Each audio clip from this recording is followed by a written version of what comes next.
What's up, everybody? It's DC the Analyst back with another video. And man, when I tell you what a game, what a game. Tennessee gets the win against Alabama to go to 6-1 on the season.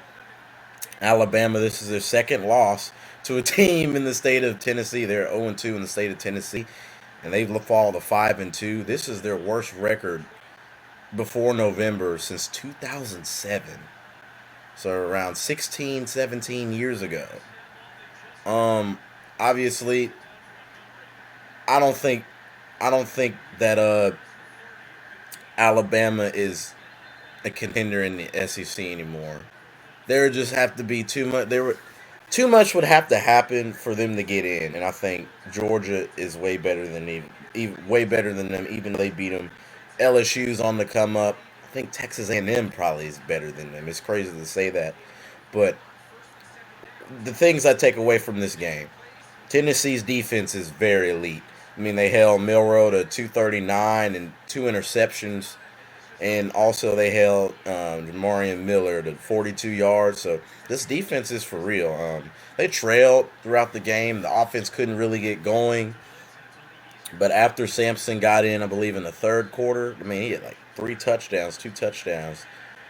Um, but once they started getting him going, they were able to establish a running game with him, and it was pretty much over with at that point. But Tennessee holding Alabama to 17 points is always great. It's always great. Um, but Tennessee's got to be hanging their heads because they could be an undefeated team right now had they not lost to Arkansas, who LSU just beat last night. Um, but as for Alabama, if they lose to LSU in 3 weeks or 2 weeks or whenever it is, they are officially out of the playoffs with three conference losses. They're out. Now, if Tennessee could lose another game, but I don't know how it would be. I don't know how that would look. Tennessee could lose another game, but Alabama can't lose another game. If they lose to LSU, they're out of the playoffs.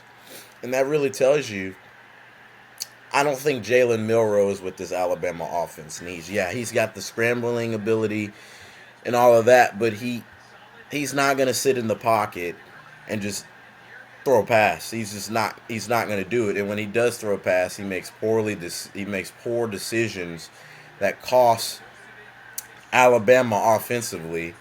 And what they need is a pocket passer who can sit in that pocket and deliver a strike. And I just don't feel like Milrow is the right option for that offense. That's just me. But as for Tennessee offensively, they got to get Nico Amali Alava. They've got to the receivers around him. They've got to like catch these passes because I was watching the game and they were just dropping wide open passes. Now Amali Avava, he was overthrowing them a little bit, and then it was the receivers too. They were dropping the balls, but you know, in that component, they got to be a little bit better. You know, he finished a little over 50%, but Dylan Sampson really carried the game for this Tennessee Volunteers offense. They're number 11 in the country with this 6-1 record, and Alabama's probably out of the top 10 with this 5-2 record. But the committee will find some way to keep Alabama in the top 10 just because they're Alabama and they've been dominant for so long. But Alabama was very undisciplined throughout the game, very undisciplined. Costly penalties. Had an Alabama player slapping a Tennessee player in the face at the end of the game. Just not what the Alabama Crimson Tide wants, but yeah, hopefully they gotta get prepared for Missouri in Missouri next week. So that's all I wanted to come on here and say as the Tennessee Volunteers win by a score of 24-17, and they're looking in the right direction. But that's all I had to say. And